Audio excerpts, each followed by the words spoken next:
found this comment to be a little interesting, and I want to dive into it here. This person says, vote blue no matter who is just as much a cult as MAGA, and why our choices for president have been in shit for decades. So, two things. In a moment, I'm going to prove to you that vote blue no matter who is not a cult, but first and foremost, vote blue no matter who has only been around since Trump has been around. 9 years. Been around the political scene, I should say. 9 years. Not decades. So right off the bat, your math isn't mathing.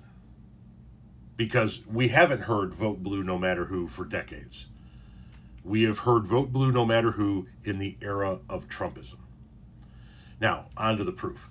If vote blue no matter who was a cult at all, let alone a cult as much as MAGA is, then today we would have President Kamala Harris.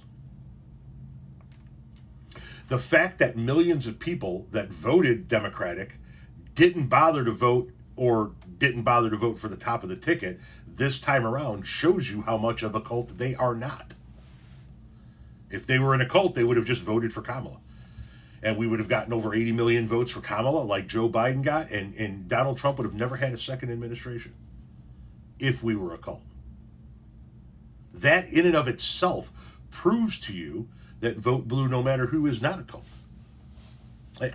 Listen, you can dispute it all day long, but when you stop to think about it for longer than 30 seconds, you realize I'm right.